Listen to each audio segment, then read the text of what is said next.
हमारे YouTube channel में जुड़ने के लिए सभी साथियों को बहुत बहुत धन्यवाद।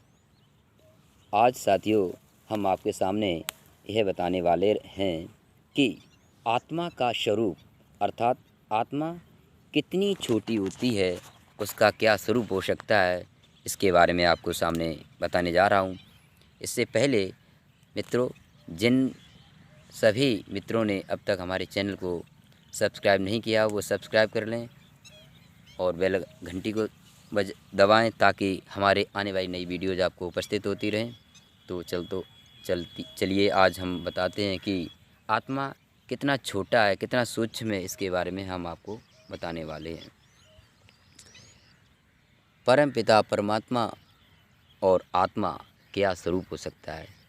एक ऋषि ने यहाँ तक कह दिया है कि परमात्मा का स्वरूप को जानने के लिए मनुष्य को बहुत यत्न करने चाहिए, तब कहीं जाकर परमात्मा और आत्मा का स्वरूप के बारे में पता चलेगा। तो एक ऋषि यहाँ तक कि बताते हैं कि हमारे बाल का अग्रभाग, जो बाल होते हैं ना, उसका अग्रभाग छोटा सा होता है, उसको थोड़ा काटें अग्र नुकीला भाग, फिर उसके भी हम 100 हिस्से करें। 100 हिस्से करने के उपरांत उनमें से जो सबसे छोटा वाला हिस्सा है उसे उठाकर उसके भी 100 हिस्से करें और फिर उनमें से जो सबसे छोटा वाला भाग है उसे उठाकर उसके के भी 100 हिस्से करें। तब कहीं जाकर उनमें से भी जो छोटा वाला हिस्सा है उसे उठाएं तो उसे देखने उतना एक ऋषि ने बताया है कि इतना आत्मा का स्वरूप हो सकती है, इतनी सूक्ष्म आत्मा हो सकती है।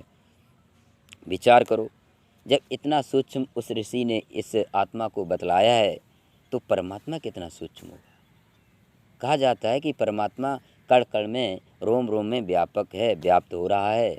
तो वह उस आत्मा का जो स्वरूप बताया है, और परमात्मा आत्मा के भीतर भी प्रोया हुआ है, अर्थात परमात्मा उस आत्मा के अंदर भी भीतर है। इसका मतलब वह यानी परमात्मा इससे भी सूक्ष्म होगा, तभी तो उस आत्मा के अंदर भीतर है और सब उस आत्मा के भीतर होने के बावजूद उसकी मन स्थिति के बारे में जानता है। तो कहने का मतलब है परमात्मा ने इस व्यवस्था को किस प्रकार से बनाया, इसको भली भांति लोगों को जानना चाहिए। और अंग्रेज भी इस परिभाषा को लेकर बड़े संक्षिप्त में रहते हैं और तब कहीं जाकर अंग्रेज़ों ने गॉड की परिभाषा को प्रस्तुत किया है। गॉड की परिभाषा को अंग्रेज़ किस हिसाब से लिखते हैं तो देखो, GOD गॉड, गॉड माने ईश्वर यानी परमात्मा। उनके अनुसार परमात्मा कैसा है, आओ जानें। जी का अर्थ होता है जनरेशन, अर्थात उत्पत्ति करना, जो अभी हम पार्ट 1 में बता चुके हैं कि ईश्वर के कितने कार्य होते हैं, बताया ईश्वर के 5 कार्य होते हैं, उनमें हम कह चुके हैं।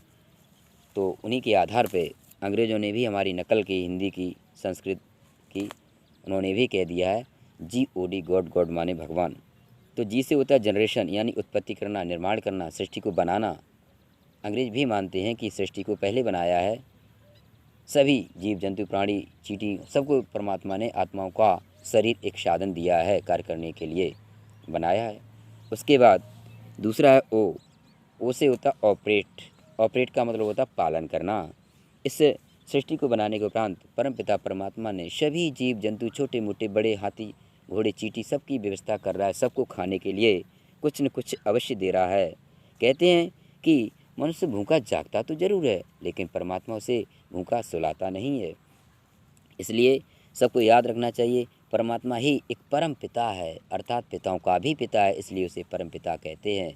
और परम डिग्री उसी के सामने लगती है, उसी के साथ जुड़ती है, जिस किसी के आगे इससे और बड़ा कोई होता ही नहीं है। जैसे पिता और फिर परम पिता, पिता और परम पिता। पिता छोटा है, परम माने सबसे बड़ा, तो डिग्री लगी हुई है, इसलिए इसका मतलब है कि परम पिता से बड़ा कोई और पिता है ही नहीं, उसके समान कोई रक्षक और पालन पोषण और हितार्थ वाला कोई है ही नहीं।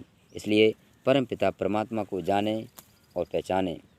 तो जी से जनरेशन, ओ से ऑपरेट यानी पालन करना, और तीसरा है डी से डेथ, डेथ माने मृत्यु। तो परमपिता परमात्मा ने पहले मनुष्यों को पाला, उत्पन्न किया, सृष्टि को बनाया, और दूसरा ऑपरेट, उसे ऑपरेट किया, पालन कर रहा, सबको खाना भोजन की व्यवस्था कर रहा है। और तीसरा है डेथ, डी माने दैट माने मृत्यु। तो अंत में सबको मृत्यु, यानी जैसे हमने भी अभी पिछली पार्ट में बताया था, फर्स्ट पार्ट में मृत्यु, तो मृत्यु सबको होती है। तो अंग्रेज ने भी नकल की। वैसे परमात्मा के मुख्य 5 कार्य होते हैं, उन्होंने 3 ही कार्य को बताया। अंग्रेज़ों ने भी 3 कार्य को बताया है, यानी जनरेशन यानी जी जनरेशन यानी उत्पत्ति करना, उससे ऑपरेट करना, पालन करना, डी से डेथ मृत्यु करना, 3 बताए, जबकि 5 होते हैं। यानी उन्होंने भी नकल करते समय 2 को ध्यान नहीं दिया और 2 भूल ही गए, आखिर 3 को ही बताया है। कहने का मतलब है अंग्रेजी अभी बनी, इसलिए हमारी हिंदी से ही अंग्रेजी वाले नकल करते आ रहे हैं और बताते चले आ रहे हैं। तो मित्रों, इसी बात को लेकर हम बता रहे थे कि परमात्मा की व्यवस्था को जानो, परमात्मा की व्यवस्था को जानो, सोचो, मंथन करो, चिंतन मंथन करो। जो व्यक्ति सुबह के कार्यों से लेकर शाम तक जितने भी कार्य करते हैं, शाम को अगर 5-10 मिनट के लिए परमात्मा की व्यवस्था में बैठने के उपरांत अपना चिंतन मंथन करे कि हे परमपिता परमात्मा, जो आपने इस व्यवस्था के अनुसार जो बताया है, और मैं सुबह से उठकर शाम तक चलते फिरते रहे, कहीं गाड़ियों से, पैदल, पैरों से, कुछ कीड़े मकोड़े, कुछ गाड़ियों से, जाने अनजाने में हमसे जो हत्याएं हुई हैं, परमपिता परमात्मा, इसके लिए आपकी व्यवस्था के अनुसार मुझे क्षमा करने, क्योंकि कुछ क्षमा वाले हैं वो क्षमा हो सकते हैं, और जो दंडनीय हैं वो हमको अवश्य दंड मिलेगा। इसलिए कम से कम तुम्हारा दायित्व तो है परमात्मा के प्रति संवेदना व्यक्त करना कि हम पे गलतियाँ हुई हों, उनको माफ़ करना, ये तो करना ही चाहिए। इस प्रकार से परमात्मा कोई व्यवस्था के अनुसार बैठकर 5 या 10 मिनट तक जो मनुष्य परमात्मा की स्तुति करता है और अपने अपने विचारों को भी उसमें साझा करता है, तो परमात्मा अवश्य आपकी उन्नति करेगा, आत्मा की उन्नति करेगा, आपका विकास करेगा।